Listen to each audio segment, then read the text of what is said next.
Don't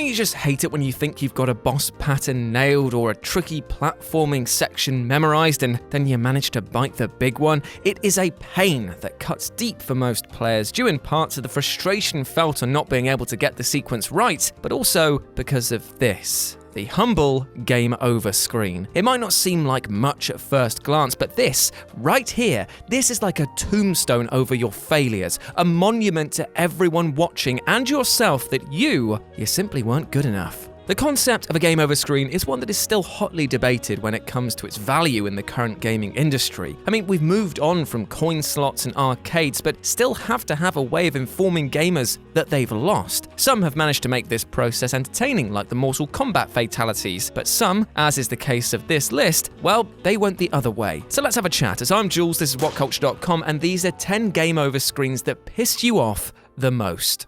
Number 10, Crash Bandicoot N-SANE Trilogy. So let's begin with one of the newer games on this list, and yes, it counts as a new game, Scott Telford, I won't let you tell me otherwise. Now, this selection of games is well known for being a franchise that actually got easier as time went on, with the third game being a varied and colourful breeze compared to the horrible and challenging first game. And as you might expect from a game which includes sections like this, and, oh yes, the high road, game overs were pretty commonplace amongst the player base, and the sight of Aku sneering over you as you hammer the continue button again and again was infuriating to say the least. It's here that the game over idea seems especially moot, because this only sent you back to the level select in theory, but because it took time to load your save, get back to the level and try again, became truly aggravating. Also, it's now mandatory for me to say this, f*** the high road. Number 9, Friday the 13th NES. The more recent Friday the 13th game is up there with some of the best horror movie video game adaptations around, what with all the stalking and slashing there is to be done. But if you really want to see a horror show, try playing Friday the 13th on the NES. Gross. The core gameplay itself is extremely frustrating, given the absurdly cheap nature of Jason Voorhees' attacks and the little information the game actually provides you to help take him on. And also, if you've ever wanted to know what bees would sound like if they were insane, then this soundtrack is most definitely for you. Yet what really hammers this cheap and unfair message home is the game over screen, which flatly states, you and your friends are dead. It's passionless, it's so matter of fact, and that's why it pissed people off. Well, that and the fact that I saw this ending so many times because the game was utter wank.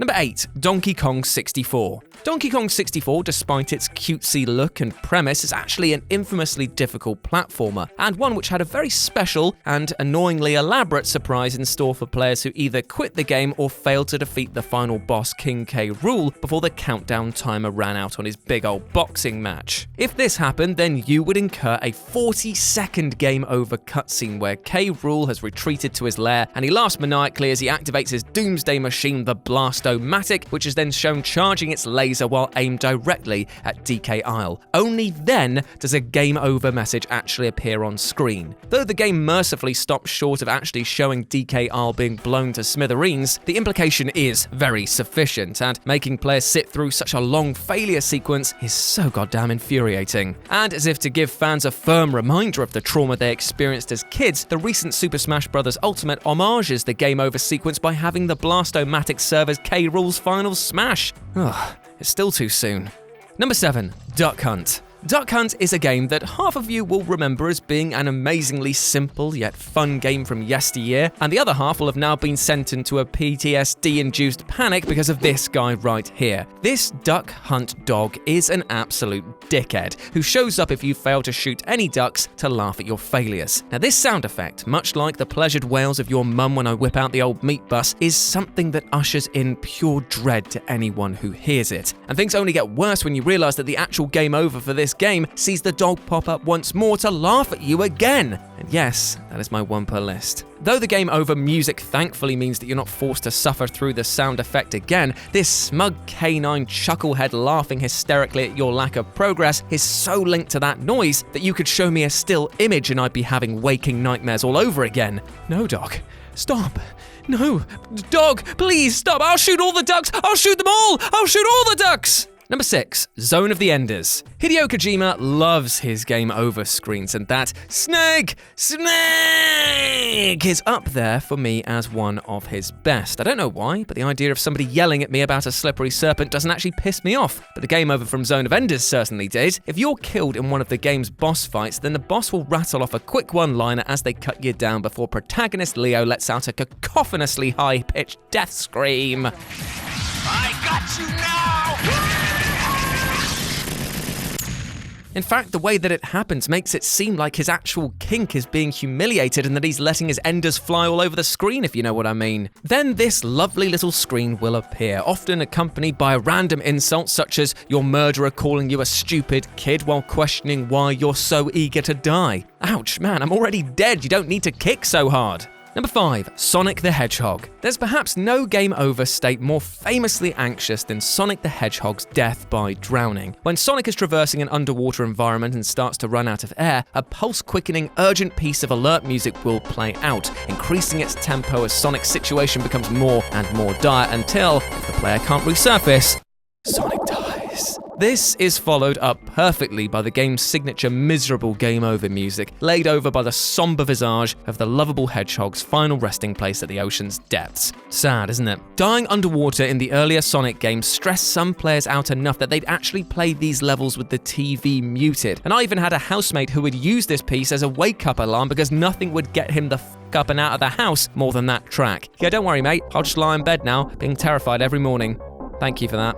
Number 4, Jak and Daxter, The Precursor Legacy. Naughty Dog's Jak and Daxter series is rightly beloved for many reasons, though its flagrantly obnoxious array of game over screens sure isn't one of them. When Jak dies, the game cuts to his exasperated sidekick Daxter standing over his body, and then we get berated by one of his sarcastic one-liners that, as you might guess from, listening to him speak ever, is of course over-the-top, high-pitched, and testicles on cheese grater levels of pain for your ears. Now, to be fair, some of these gags are pretty funny, the first time that you hear them at least, and the charm wears off quickly. Trust me, after you've heard Daxter ask Jak's corpse if he can have his insect collection for the dozenth time, it is more groan-worthy dead weight than actually funny. Number 3, Scarface, The World Is Yours. 2006's Scarface, The World Is Yours is a video game that defied expectations for several reasons, namely being a rare adaptation of a classic movie which didn't actually suck, and actually having more to offer than just being a mere soulless GTA clone. But there are certainly aspects of the game's tone that feel a little jarring. Yes, Tony Montana likes to swear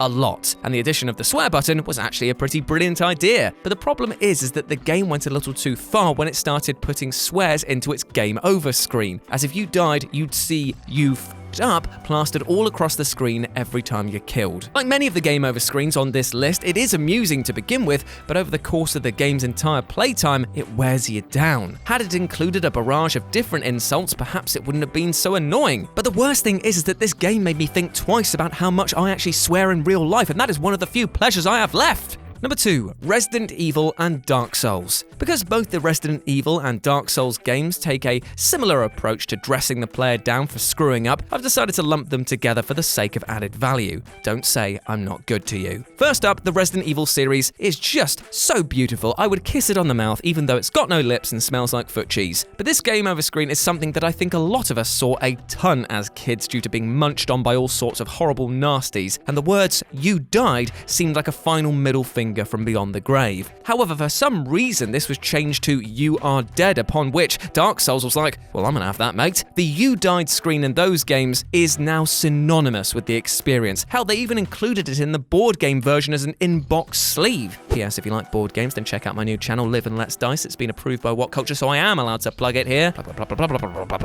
Yet, with Dark Souls and its kin, the games seem to be pointing out the most obvious thing in the world. Yes, I know that being hit by a massive tree or being launched off the edge of the world means that I'm dead. Thank you. Oh, what's that? A 30-minute slog to get just back here so that I can have it happen again? Great. Can you see why people got annoyed by this? And number 1, BOKOSUKA Wars. And finally, we have a classic 1985 action strategy RPG in the form of BOKOSUKA Wars, which beat Resident Evil to the punch by more than a decade with its not-so-subtle game-over mockery. Now, BOKOSUKA Wars is quite infamous amongst retro gamers for its infuriating difficulty level due to the game's shambolically unresponsive controls. And if that doesn't get the playtime off on the wrong foot, then the cheeky game over screen will, which reads as such: wow, you lose.